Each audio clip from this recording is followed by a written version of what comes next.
Hang in there. Back. Smylie Kaufman for 61. Wow. I'm Smylie Kaufman, and this is The Smylie Show. A happy Easter to everyone joining us here, I believe on Easter Monday at the time of the debut of this episode. Welcome back to the Smylie Show. Man, we've got a lot to recap this week, Smylie. I'm up here in Pennsylvania, the Lehigh Valley area with the in-laws. Not only was it Easter today, it was my wife Amanda's birthday. So Saquon Barkley territory, right? Saquon Barkley territory. In fact, golly, I actually could do this because I'm on a phone right now. I don't know if you can see this up here. There's like a picture my stepfather-in-law has of the hurdle, the reverse hurdle from Saquon Barkley. Oh, sure. You love to see. They're big Saquon Barkley people up here. The Penn State connection, the Eagles connection. Of course, he went to high school here, Pennsylvania. So, what a nice guy, Saquon, too.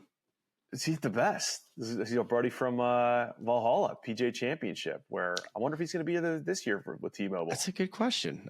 Big golfer, though. He loves the game and super competitive. Not surprised to see what he did this year, that's for sure. Not at all. Hope to see him in Charlotte at Quail Hollow. Sport my little Quail shirt today. Oh, sure. Teeing it up tomorrow, Smylie. I'm hoping we find something. Course is open on a Monday up there, eh? I guess so. Maybe it's an Easter Monday thing. I've been having a lot of trouble with the T-ball. You were the last person to fix the T-ball at the FedEx Cup playoffs. We were you set it too far back. Yeah. I had it too far back, and now I feel like my stance is too wide. I'm trying to pull a page from the Ludwig Oberg. I just shortened my stance a little bit. Well, this is a perfect segue here because you just teed up at Shoal for the first time in a while. First time this year. Video. We got some video. First time in. Wait, say that again. First time playing Shoal this year. Really? Yeah. I did not have that on my bingo card. Well, I'm a full-time podcaster. I'm a full-time analyst for NBC. Full-time dad. Yeah, this is actually Vestavia today. Snuck out during Andy Carter's nap. Figured coming off of some Kit Kats and just a full morning of eating a lot of sugar. Listen, we're not anywhere near where I want to be. Okay. But I love the way it feels over the ball. Like, when your setup, your grip, and just your lines feel correct. And that when you do it right, it's like, how do I screw it up? I had some of those swings today on the range, which was nice. So that was fun. I kind of got back to this old drill I used to put this glove underneath my left armpit. For me, it helps a ton with connection, but I'm trying to fix the high out, Charlie. We all know this. The high out for me is like I twist the face open in the downswing. But even Chris Como said it when he came on the podcast the other day, because he was like, what's a high out? I'm like, well, it's the big high right miss. And he's like, well, typically when you see that, you'll see kind of some early right side bend, that right shoulder kind of gets underneath late is what he said. But for me, it can happen early. It can happen late. But I'm trying to get my left shoulder lower in the downswing, which I don't even know if you could fathom that, but that's the feeling I have to try to feel like my tilts are correct in the downswing. But I want to do it right. It's great. I love that. Love hearing that report. So do we feel like we're closer to fixing the high out than maybe we ever have been? That's a sad reality for all of us who enjoy the high out content. No, it's still going to be here. Okay. It's still going to be here. I have to continue to feel more comfortable with the backswing.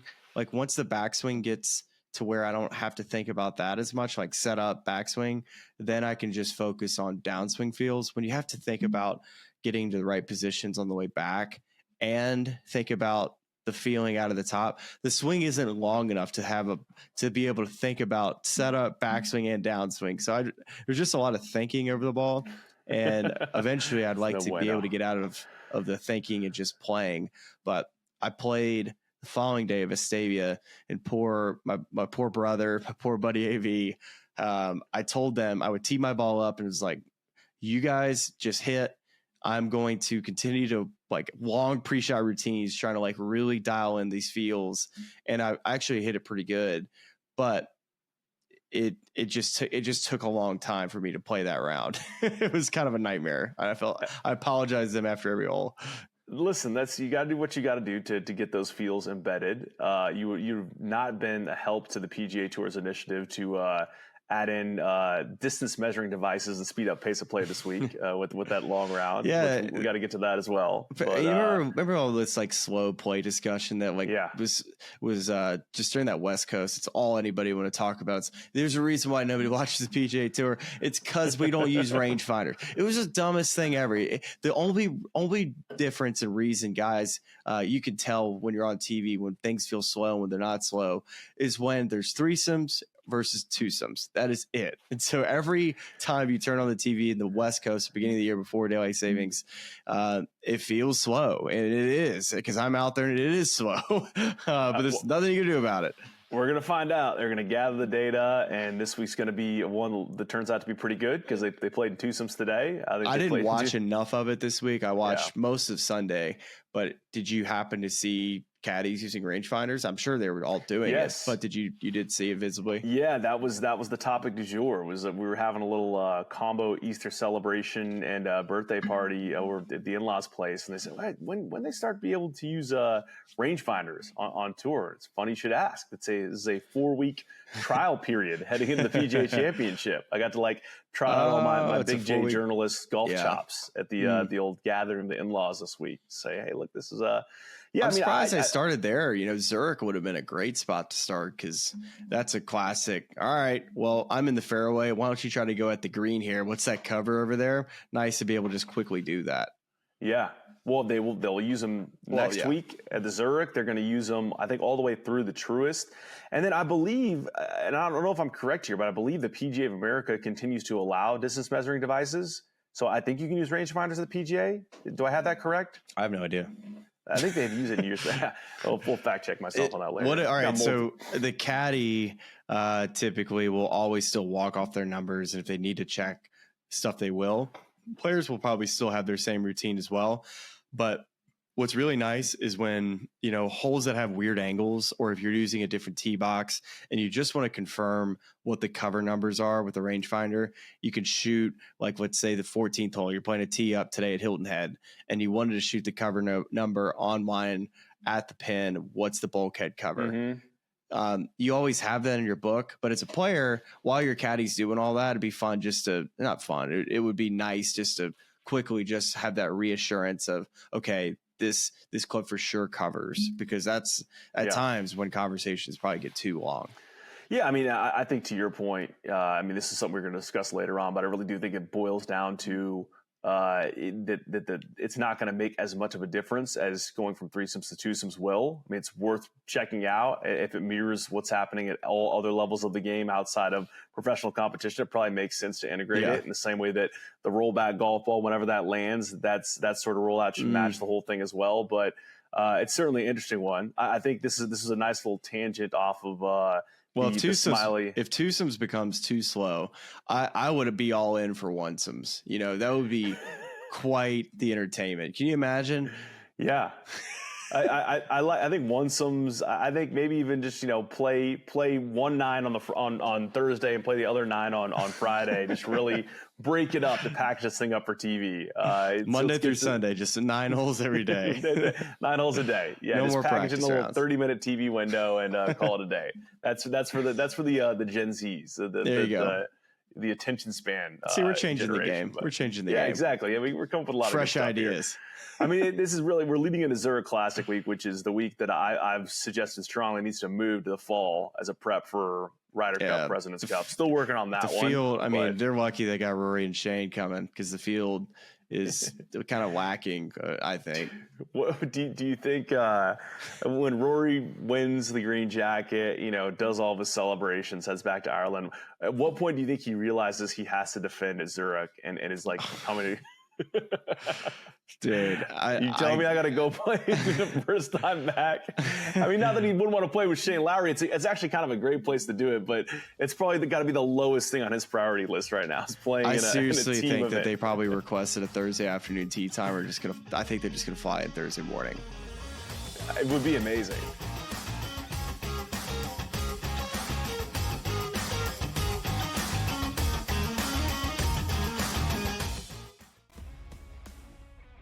They're so close that we're barely going to be getting any value on the plus side of things. I think there's a little bit of value on the Blue Jays today, but it's an awesome division. Like, I don't want to see teams running away and be up by 12 games in first place. We want to see teams constantly battling for first place. They hit a team total. I love that. So as many times as we get bad beats, you do get the same amount of good beats, typically in your direction, if you wait long enough. Pro Baseball Today, only on SportsGrid. If you're going to trade Durant, right, it means things are getting weird anyway. Teams are going to, before they go for Durant, they're going to go for Devin Booker. That's just the reality of it. You get rid of Durant, or do you do the crazy one? Because you're so far out of the West, do you get rid of Booker? Because D-Book will bring you far more in a return. Betting above the rim, only on SportsGrid. 11 times now without a major, 14 times at the Masters. He finally has the green jacket. Rory McIlroy. The best sporting event so far this year. It's better than Super Bowl. It was better than the NCAA tournament. It had ups and downs. It had roller coaster rides. It had history, legacies. It had everything you could ever possibly want. Pharrell, Coast to Coast, only on SportsGrid. The two guys that can do it all. Too much electricity this morning. This is a good time. We're having a lot of fun. I had to do a triple take. Ka-ching! Why? Because of parity. I didn't mean to offend. Yeah, it's not going to happen. Load management is a dirty word. Let him rip. You know what?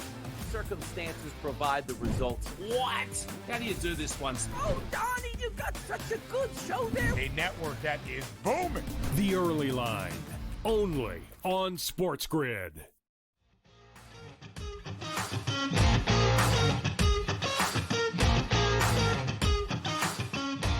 And I still think it's probably a decent take to take him in one and done, because you can just take Shane, right?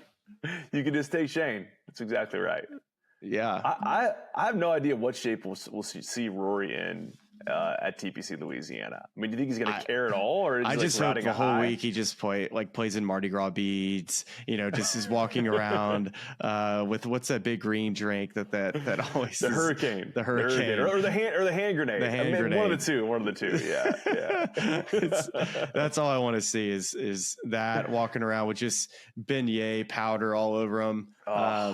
That's the visual. I love that. Little apron for just a stone crab, crawfish.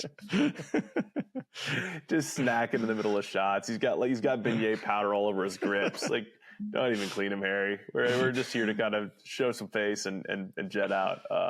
Look, I'm glad to hear on the high yacht. We'll report back on the stance shortening phenomenon once I kind of get out there and give it a go, because I need to get the T-ball back. We're having some serious dark spot. We're working on it. But let's get to the PGA Tour. Anything happened this week?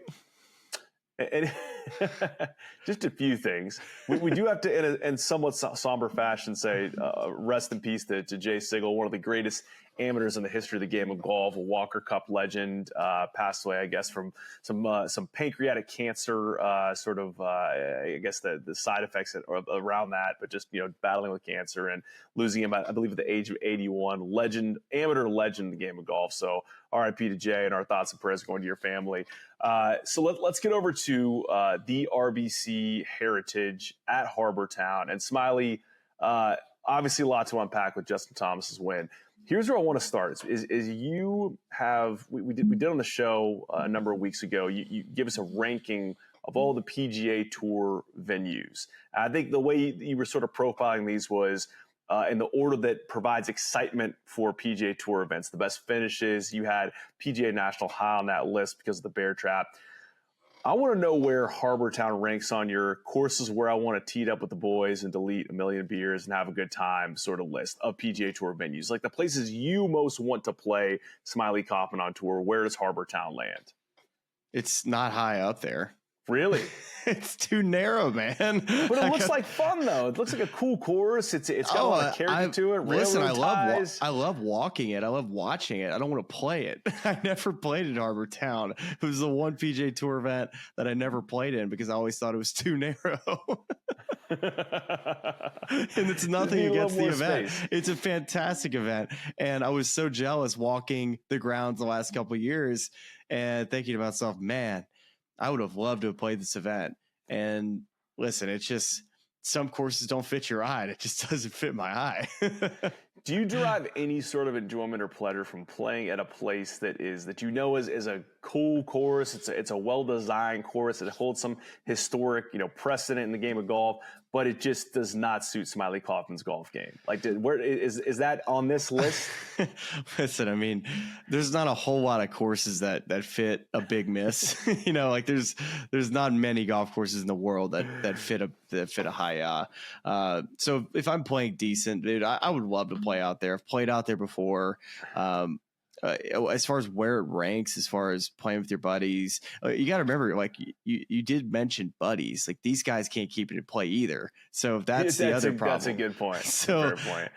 When you talk about just the general weather, vibes, all of that taken into account, I mean that's going to be up there, right? Like that's keeping it afloat. But there's a lot of other things that bring us back down to earth that make it probably much more middle of the pack, and that's nothing against Harbor Town.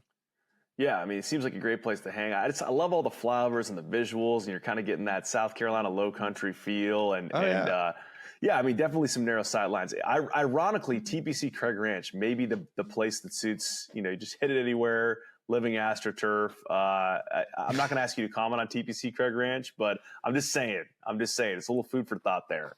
Maybe suits the buddy hang the best of all the courses. Let's talk about Justin Thomas. First win since the 2022 PGA Championship.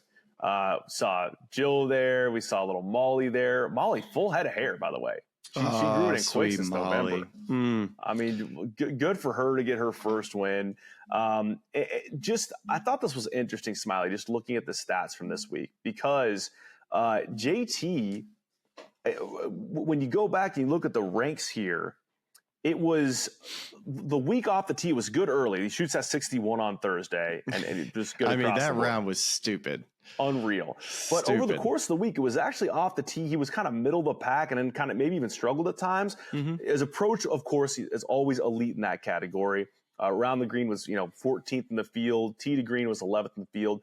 It was putting where he ended up 4th in the field, strokes gained.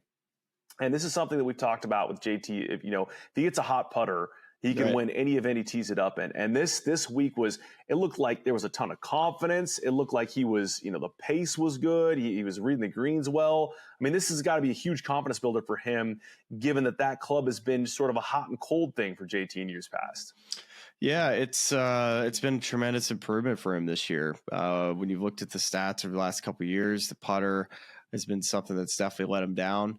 Went through a bit of a swing issue. This probably was I vividly remember LACC being probably the peak where it felt like he was really searching and trying to play golf swing in the U.S. Open, and he got exposed. And he shot 80. Was it the Open Championship as well? I think he also posted a over 80 round there and LACC. But yeah.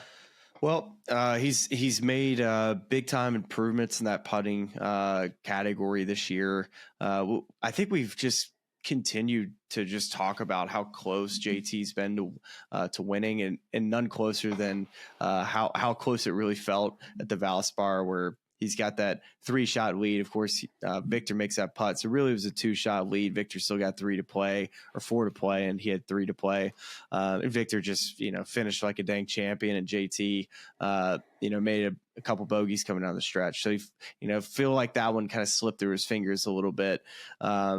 And I think with Justin, and we talk about all the time on the broadcast, because you can go and look at how many top 10s he's had over the last 3 years. And it's been 14 top 10s over the last 3 years without winning. So he's constantly found his way into contention. But this year he's felt like painfully close, where it feels, it's like, man, what does he got to do to kind of knock this door down? Because it came so easy to him early in his career, where he's winning multiple times every single year. And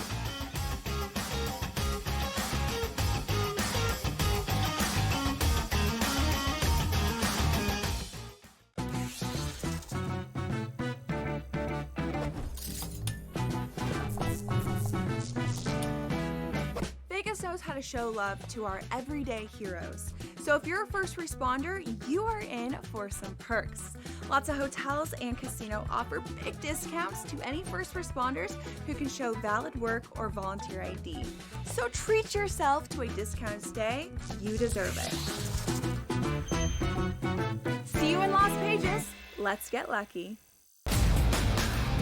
Hasn't been a ton of indication that Cleveland is even looking at anybody outside of Travis Hunter. The Giants, yes, have worked out Shedeur Sanders. I do think there's going to be at least 3 quarterbacks taken in the first round. Not because they deserve the first round, I have a first round grade on them per se, but the fact that you get the extra year of control, somebody's going to slide into one of those 30, 31, or 32 slots and grab a quarterback. The Early Line. Only on SportsGrid.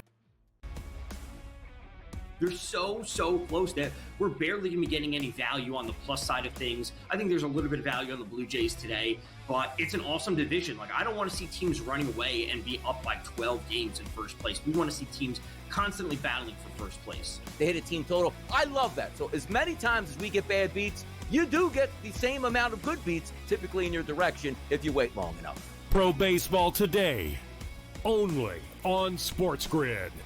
The game is on. The stakes are high, but the action isn't just on the field. He's rearranging that ring. Get it inside! SportsGrid's in-game live. Your ultimate second screen experience. A little flyer, couple 18.5 point live line. Every prop, every play, every day. Anything can happen. It's complete chaos. It's smarter to be on SportsGrid.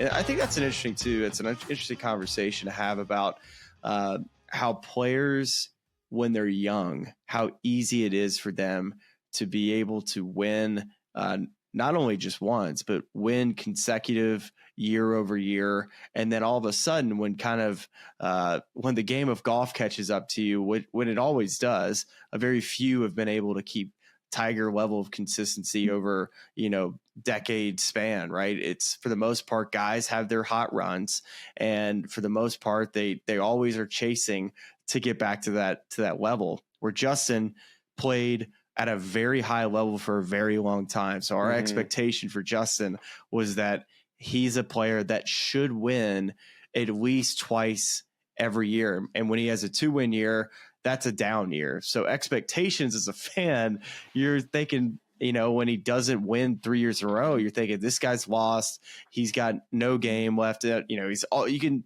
blame, you can make all the excuses in the world. And I think where I turn to in all of this is, what I've been able to see, which is the dude hasn't stopped working. He's invested in himself more than ever. He's training harder than he ever has. But I think the big difference for him this year is that I think he's just kind of playing JT golf again. And I think he's kind of got a plan. I think he shows up every day knowing what he's going to work on, not overworking on things. And I definitely want to get into another conversation here in a minute about Xander Schauffele and the advice that he got from him about putting. But overall, just super proud of him. Just to see him make that putt on 18 and having Molly Grace and Jill on the 18th. It's fun. First win as a dad. It's super sweet, and he shot a little video for, I believe, the PGA Tour social accounts where you can just see, I think he said pure happiness and just like a sense of relief you can tell, just finally getting that win. Perfect timing for it too, as we're kind of headed to a place. Right? It's relief, huge relief. I think it's interesting too, just the past couple weeks. The last 2 winners we've had, just what it means to them, of course, in terms of Rory McIlroy completing a career Grand Slam, one of the greatest players in the history of the game, and winning at that level, that last major he wanted so much. It's obviously different for Justin this week. It's not like he necessarily dreamed of winning the RBC Heritage growing up, but just what it represents for the stage of the career he's in right now, just this big exhale, and I can still do this well. It's interesting, just in researching for this show, looking at some of the articles that were published this week covering various players in the field, and one that was written on golf.com by Allen Basketball about Matt Fitzpatrick, guy who won here 2 years ago, and the searching he's done. And just to winning a major in that same 2022 season as Justin Thomas, and plays well enough in 2023, but just the periods of searching you go through and wondering if you're ever going to get back to where you were. I think a quote from Fitzpatrick here was just, this is as bad as I've ever played in my entire life. And you can, find yourself at this point and wonder whether you're ever going to make it back. And for JT to have gone through that whole, period of time, the major season in 2023, all the critique that came with the Ryder Cup team in Rome, and to have find himself where he is now, winning again, this whole new chapter of his life as a father, and going into a major season that should be really conducive to his skill set.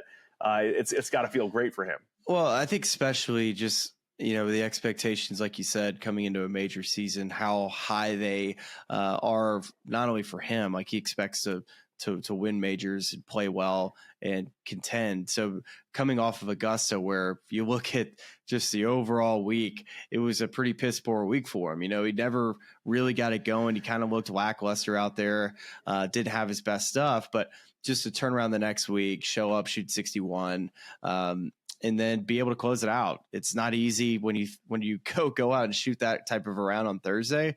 The rest of the week now, you're thinking about, okay, how do I win the golf tournament? What do I got to do? And Andrew Novak, man, you got to give that guy a ton of credit. What a span of 6 months that he has had. I believe he had 3 top threes coming into the week, so obviously finishing runner up. And even speaking to him, just about how proud he was to qualify in like an Aon Swing 5 qualifier into this stuff. To him, he's not a player that, I think he's felt snubbed a couple times getting exemptions. And so I think he's kind of plays with a chip on his shoulder, and he's a player that played at Wofford for 4 years and has won at every single level. So for Andrew, man, you're starting to really see this kid mature out of the golf course. He's got the game, and he plays fast, which I think a lot of people like. And I've always been a huge fan of Andrew since playing with him probably right out of college. And his wife, Maddie, did all my travel when she was over working past agency I worked with, and she's amazing. So he's got an incredible support system. And of course, Maddie's husband Maddie's father is Randy Myers, who trains all the guys over at Sea Island. So he married into a golfing family. Andrew's also a big NFL podcast guy. So when we have him on, we're going to have not only have him on for golf, but we need his NFL takes.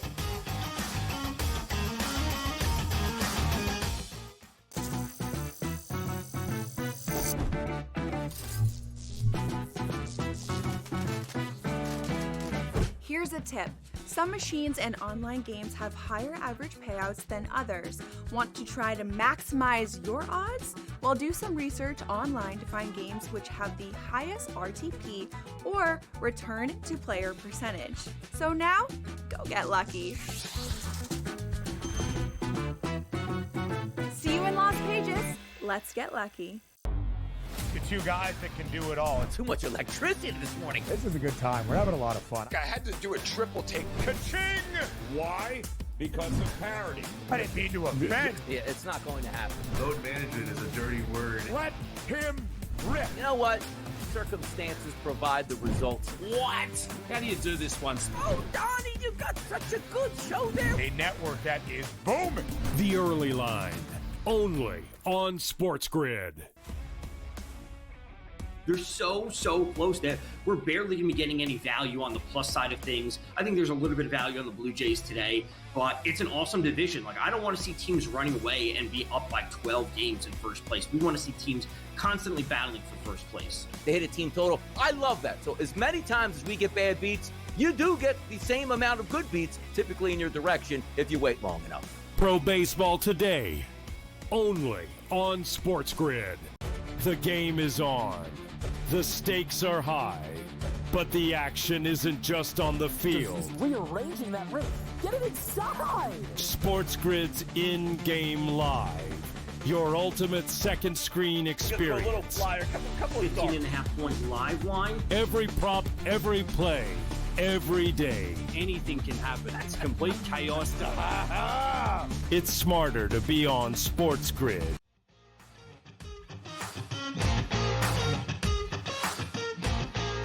got to meet both Andrew and Maddie out on Pebble Beach, fresh on the heels of his. He has won once this year. It was just the Pro-Am portion of the AT&T with Philippe Lafont. So it would have been his second one of the year had he gotten done. But on Andrew, because he's really had a coming out party this year in a number of ways. To your point, you got to play well enough to make it into these Swing 5 next 10 categories. But finishes third at the Farmers Insurance Open in that last group with Harris English. That's right. And Colt sort of highlighted there just the difference between those two participants. And hey, you could tell which guy's trying to win on tour for the first time. And it felt a little bit like that today again for him, where he ends up in a playoff with a guy like Justin Thomas that, even though JT's had this long drought, it hasn't won since 2022, he knows how to win golf tournaments. And just wondering what you make of the week for Andrew. Of course, a huge success to make it here.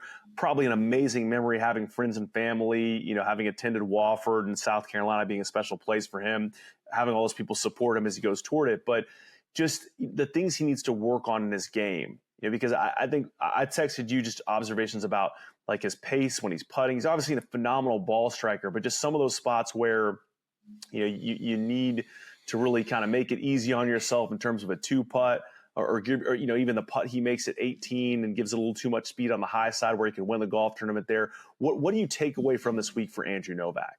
Dude, he just went up head to head with Justin Thomas and he was in the lead group. Takeaway is that he's a really, really good player. There's nothing about his game that I critique. He hit all the shots he needed to at Valero to be, have a really good opportunity to challenge Brian Harman.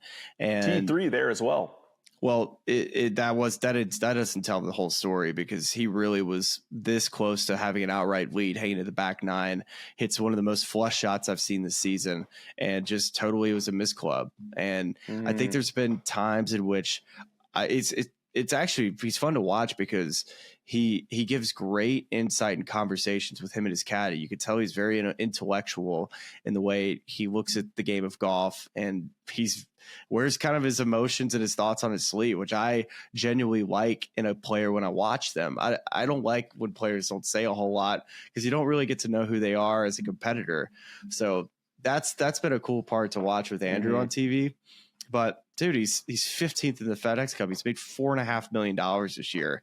What I make of his game is that he's probably going to be playing himself into the rest of the majors this season. I'm not sure what his world ranking is at this point, but it's got to be close to the top 50 when you play that good of golf and then go playing a signature event with all those world ranking points with those guys. Up to 34th. Yeah, so he's in all the majors. 62. This is a player that's maybe a win away from being like a legit dude that might make the Ryder Cup team. This is like legit conversation right now. Yeah, I mean, I don't think you never say that someone deserves to win on the PGA Tour, but it's a guy that absolutely is you got to believe is going to win on the PGA Tour very soon, given the quality of his game this season. Let's say Charlie goes out in Charlotte and for the PGA Championship, and he goes out and finishes top 5, and then he wins another PGA Tour event later in the year and makes the cut at the other majors. How are you not keeping, like, he's gonna make the Ryder Cup team at that point, doesn't he? Undoubtedly. I should look at the Ryder Cup 5 top right 5s now. and a win, like. Yeah, shoot. I mean, I think I've heard some variation of this said before, which is that before you can win on the PGA Tour, you have to contend, right? And he's consistently contended. I don't know if this is updated right now. It has him 24th on the. Yeah, that's right. This is last week's standings. 24th on the American Ryder Cup rankings. So this will probably jump him up a few more spots. And to your point, you play well in a major, you win an event, you're going to be right there. And you want the guy who's in form that season. If this continues into the fall, absolutely you want that guy on your team. Yeah, good week, and he obviously had a ton of support playing at Wofford. He said that on the opening tee this afternoon with Todd Lewis, just talking about how it's unusual for him to have the crowd behind him, but he was excited to have the support this week, so it was good to see. I want to get back to something on JT that has been sort of a point of interest these past 2 weeks. And to do so, we're going to bring in our supporter here ahead a great sponsor of this program. And the title of this specific segment, Smylie, is going to be Expert Team. So Ahead is a strategic partner for enterprise clients, helping them navigate the path toward digital transformation, much like an expert caddy, reading the course ahead and providing the winning combination of technology and execution. Ahead has one of the most talented rosters of over 1,600 engineers in the world, each one obsessed with client success. And with more than 3,000 certifications, Ahead's deep technical expertise makes them adept at integrating complex technologies into holistic digital platforms. Learn more at ahead.com. So Smylie, you heard it right there. And that little synopsis of what Ahead can do for you as a client, talking about an expert caddy, helping navigate situations on the course. That is what Joe Greiner has done for the past 2 weeks for Justin Thomas in the absence of Matt Minister, a.k.a. Rev. Rev, of course, had a pretty serious back issue that ruled him out of caddying for JT at the Masters. And Joe Greiner, who's just split with Max Homa, steps in last minute. Sort of a get-to-know-you phase, I'm sure. I mean, they don't already know each other. They've been in the same team rooms a number of times. But just in terms of working together, that first week at the Masters is a trial of sorts. And they go out in their second start together and win the golf tournament. I thought it was interesting this week of just seeing how involved Joe was with reading putts with JT, just more so than you'd expect a sort of stand-in, fill-in caddy to be. So what do you make of just there's no sort of controversy brewing here in terms of who's going to be on JT's bag long term, or is there? Well, it's not for me to decide or no, really. I think, dude, obviously it's going to be up to JT. I think the way I understand it and the way I think most everybody else understands this whole situation is that, of course, Matt is hurt. When he's back healthy, it's going to be his bag. Now, this is probably the one thing you probably didn't want to happen if you were Rev, is to have a Joe Greiner, who's a top caddy on the market right now. I'm not saying that JT is going to go out and hire Joe after winning. Could it happen? Maybe. But I would be surprised. But you just never know. He wasn't hired to be the full-time guy. He was hired to be a fill-in. But you just never know when guys win and what happens. Yeah, Joe, I think is he's the perfect fill-in because first off, he's a terrific guy, an easy conversation. Someone that's going to keep you super relaxed and has a ton of experience, not only caddying, but winning. So I think that's really nice to have, just to go through that experience with somebody else too. Probably helped him on Sunday just to be able to have different conversations, keep it a little lighter, just keep the conversation maybe much more like buddies, where it's not quite as business between golf shots, where you're just kind of hanging out, talking a little bit. But as soon as it's time to get to work, I think JT and Joe seem to have a really good rapport. You could tell by just the reading of putts, their general conversations. And then I thought strategy too, when you talk about just having an expert team around you, it was interesting because the ninth hole was a hole in which many players were driving it up near the green. JT with a one-shot lead. I know it's early still. There's still 9-10 holes to go. The leaders behind him elects to lay up, and he ends up making a par. But still, that was one strategy he picked. And then another one they had too was this was the par 5 15th hole. And another one, I thought he had a plenty good number to go for it, but also decided to lay up. So to me, that all that talked about was in the pre-round interview, you said, I just want to have patience on this golf course, pick my spots. And I think that Justin and Joe did a really nice job of knowing when they had green light, yellow light, red light. And I feel like they did a really nice job of not pressing too much today. So whether Joe is ever going to be a future caddy for Justin, I think today when you just evaluate them on their decisions that they made, you could tell that they both navigated the Sunday very, very well to give him a chance. And if Novak would have made that putt on 18, they both would have been so gutted, because I felt like they played the round that they were looking for, which was almost having full control of the event.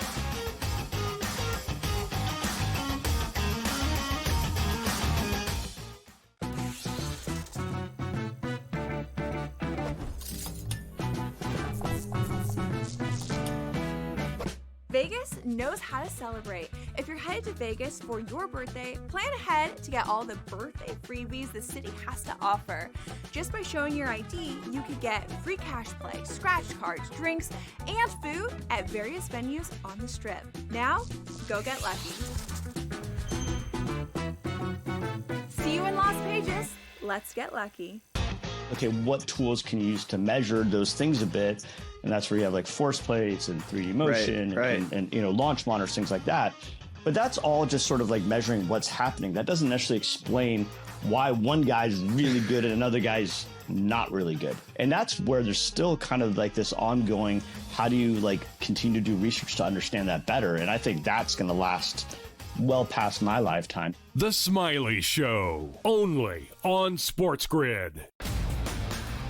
Hasn't been a ton of indication that Cleveland is even looking at anybody outside of Travis Hunter. The Giants, yes, have worked out Shedeur Sanders. I do think there's going to be at least 3 quarterbacks taken in the first round. Not because they deserve the first round, have a first round grade on them per se, but the fact that you get the extra year of control, somebody's going to slide into one of those 30, 31, or 32 slots and grab a quarterback. The Early Line, only on SportsGrid. King of the featherweight division for the BKFC. That is King Kai Stewart, who is joining us now, still the champion of the featherweight. Though he did get dominated, he was still throwing big shots. He landed a lot bigger shots on Palomino than he did me, and I wasn't really impressed. Palomino's getting older. He is definitely a former GOAT.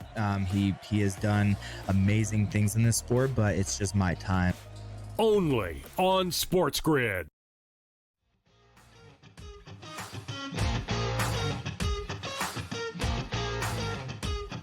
You can look back at the shots that were maybe given away or even the penalty that he took for moving the ball. Oh, that's right. Yeah, we didn't even talk about that. But that was yesterday, right? Yeah, and then you look at the putt he makes at the 18th on Saturday, just a long one. So I think it all kind of comes out in the wash. I do know this, Smylie, is that I'm going to have to go back to my caddy notability rankings and just move some notable names around. I think, you know, Joe Greiner's name is becoming more and more notable with this win. So we're gonna decide if Max Homa's current bagman is more notable than Matt Minister. I'm just gonna do some reconfiguration. If you didn't listen to the Masters pod, people were like, "What is he talking about?" You're right like, now? "What the hell is this guy talking about?"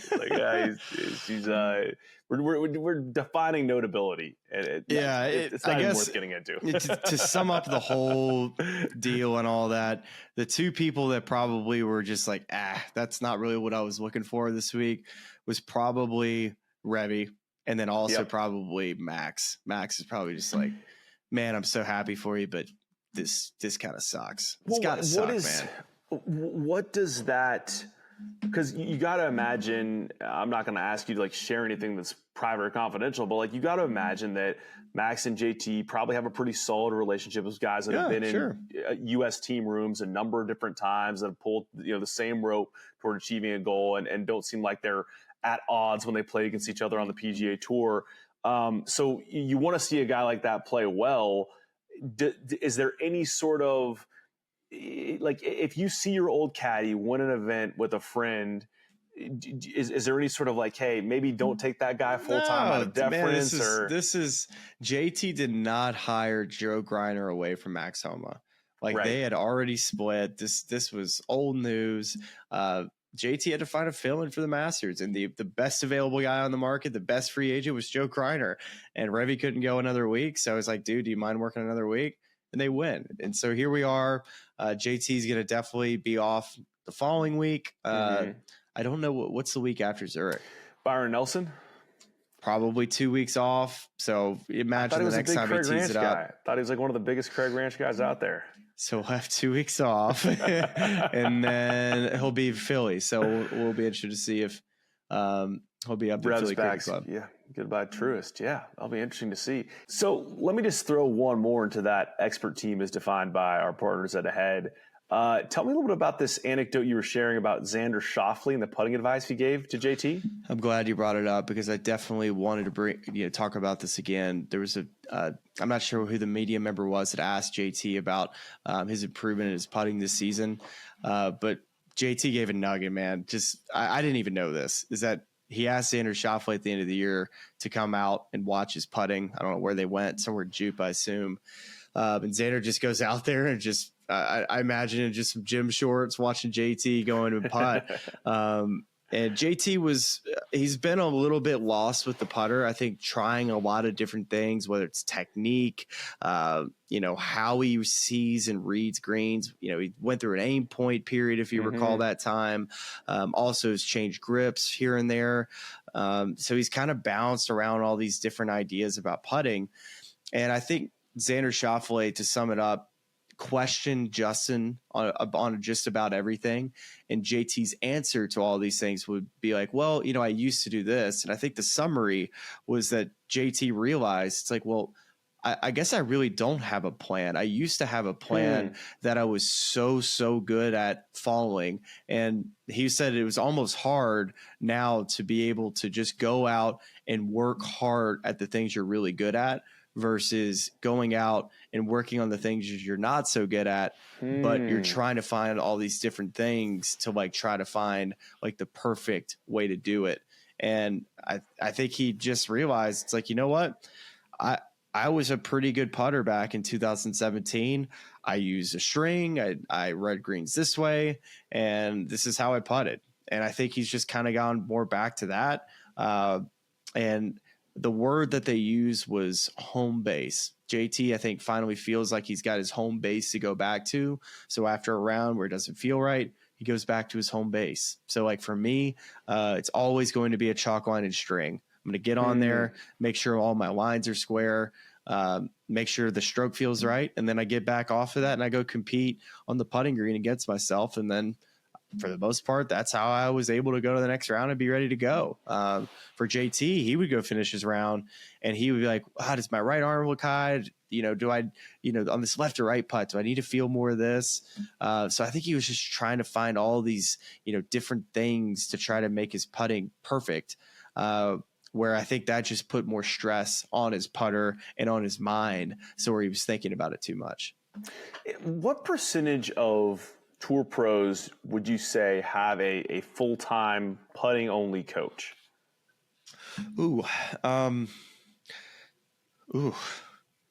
Well, full-time, I'll probably go 50 to 60%.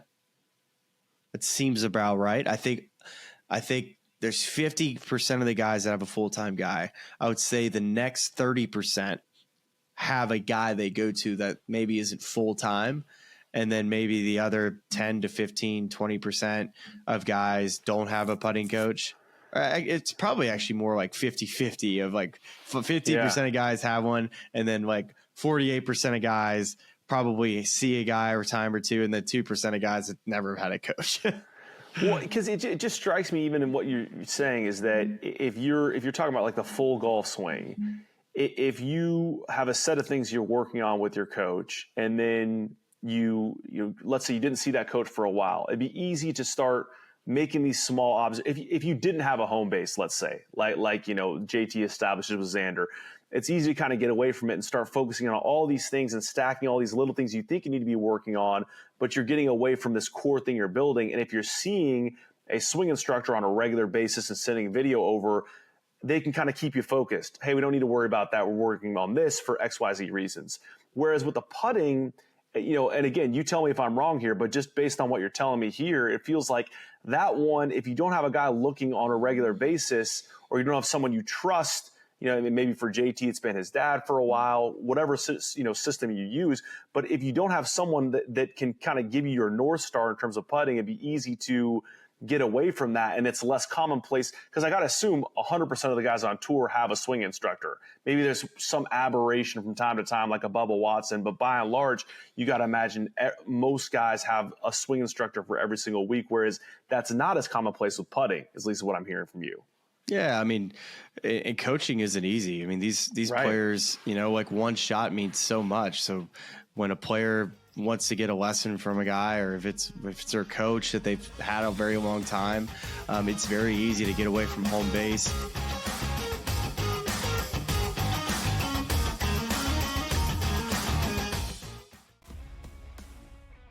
They're so close that we're barely going to be getting any value on the plus side of things. I think there's a little bit of value on the Blue Jays today, but it's an awesome division. Like, I don't want to see teams running away and be up by 12 games in first place. We want to see teams constantly battling for first place. They hit a team total. I love that. So as many times as we get bad beats, you do get the same amount of good beats typically in your direction if you wait long enough. Pro Baseball Today, only on SportsGrid. If you're going to trade Durant, right, it means things are getting weird anyway. Teams are going to, before they go for Durant, they're going to go for Devin Booker. That's just the reality of it. You get rid of Durant, or do you do the crazy one because you're so far out of the West? Do you get rid of Booker because D-Book will bring you far more in a return? Betting above the rim, only on SportsGrid. 11 times now without a major, 14 times at the Masters. He finally has the green jacket. Rory McIlroy. The best sporting event so far this year. It's better than the Super Bowl. It was better than the NCAA tournament. It had ups and downs. It had roller coaster rides. It had history, legacies. It had everything you could ever possibly want. Pharrell, Coast to Coast, only on SportsGrid. The two guys that can do it all. Too much electricity this morning. This is a good time. We're having a lot of fun. I had to do a triple take. Ka-ching! Why? Because of parity. I didn't mean to offend. Yeah, it's not going to happen. Load management is a dirty word. Let him rip. You know what? Circumstances provide the results. What? How do you do this one? Oh, Donnie, you got such a good show there. A network that is booming. The Early Line, only on SportsGrid. Sometimes when you can't fix it on the course, that's the most frustrating thing. So when you get off the course, all you want to do is have people look at it to see, hey, what does this look like and how can I fix it? So it's a very that's when coaching becomes really, really challenging. I've seen it happen with many coaches. I've had plenty of coaches that I've had that've had to deal with it when I've played. And a lot of dads out there too. I can think of my dad as the first person I would go to say, hey, we look at this after a round because it doesn't feel right. So, feels change so much. And I think that's why home base is so important when it comes to just having your baseline for any aspect of your game. I feel like it's so important to have your, just your basic fundamentals you go back to. I mean, look at Scotty Scheffler. He checks his grip every single day. Yeah. Well, it's really interesting. I love unpacking stuff like this on this show because of the level of insight you can provide from having played on tour. But it really is, even in that small anecdote that JT shares about Xander, of just the focus on the negative and how can I correct instead of focusing on, a positive mindset that allows you to get back to like these set of things you do well and kind of get you on that sort of path. So. Good for Xander too. Like those are things that aren't really reported a whole lot. And I think JT even said it best. He said that, Xander, he is so good about making sure that he checks every single box off to make sure that he can play to the best of his ability. And if you haven't listened to our Chris Como interview or Xander Schauffele interview we did, you would definitely understand that about Xander. And I think the outside world probably doesn't get that quite as much. I definitely feel that way. Just being on, I feel like I am connected, but also just observing and watching Xander, it's still what guys see from behind the scenes with him and how hard he works and all the different boxes that he checks. There's a reason why he's a top 5 player in the world. I'll tell you what, on the topic of dads, I think when I hit balls with Walker yesterday, I think he's already hitting it better than I am. And I'm seeing all these videos post Masters, all the highlights of Rory hitting golf balls into washing machines. Look, I'm not trying to get ahead of myself. I'm just saying it's just, we might have a little something there. We might have a little something there, Smylie. It's good. It's good right now.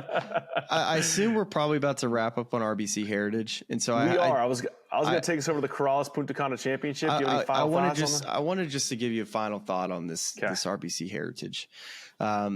We talk a lot about signature events and whether they're good or bad, and this week particularly, I thought it was a good one because Mackenzie Hughes sponsors invite he's 93rd on the FedEx Cup coming into the week and finishes T3. Now, debatable on the sponsors exemption thing, on whether that's like the right way, like should there be sponsors invites or not? That's a totally debatable topic. But a guy like Andrew Novak, who is playing his way into these events, I love to see a player like Andrew, almost win the golf tournament. I don't know if we've had an Aeon Swing 5 guy win a signature event yet. I don't think it's happened yet. I'd be surprised if there's been a top 2. I can't think of a one in which a player's finished top 3 or 4. I'm sure it's out there, but that's a Justin Ray stat we probably need to figure out. But that's just I wanted to tee you up with that before we went to the next event. It's just just when you look at this leaderboard and you see like Novak and Mac up there, Yeah, no, I think that's I saw a lot of sort of praise for what we had, at least heading into Sunday, in terms of the leaderboard and the mix of guys. And there are ones that can end up as snoozers, when you have a limited field and there's no a chance cut. that I still don't like the no cut thing. Yeah. Like I wish there was no sponsors invites, 100 dudes, and you cut it to 50. That to me is the way to do it. I totally agree with that, but it is nice to have because there are just so many things at play here. We talked about rangefinders off the top, and then pace of play at large. We can't use the rangefinder as an excuse. No, I'm saying more so the pace of play discussion, right? The ability to, with a smaller field, play twosomes all the time, and so you can still play. Like you could play with 100 guys. You probably got to go threes Thursday, Friday. Well, you once you cut to 50 over the weekend, you go to twos. I mean, it's a layered discussion, but yeah, I mean, I'll say this: like, it's nice to have the leaderboard that we did. I mean, even guys that are Daniel Berger continuing to work his way into form, after being injured for the last couple seasons. Tommy Fleetwood, Scotty Scheffler, Russell Henley near the top of the leaderboard. It was a very compelling watch on Easter Sunday, and then you ends up in a playoff between a guy, Justin Thomas, who's trying to get back in the winner's circle, and a guy, to your point, that's part of this Swing 5 Next 10 Aeon contingent, and to have those two guys vying for it and both of them feeling deserving, it's a good storyline. And so, I mean, was there a better winner for the PGA Tour than Justin Thomas this week, coming off of the Masters, and where we had stopped talking about it? It's pretty good, pretty good, I'd say.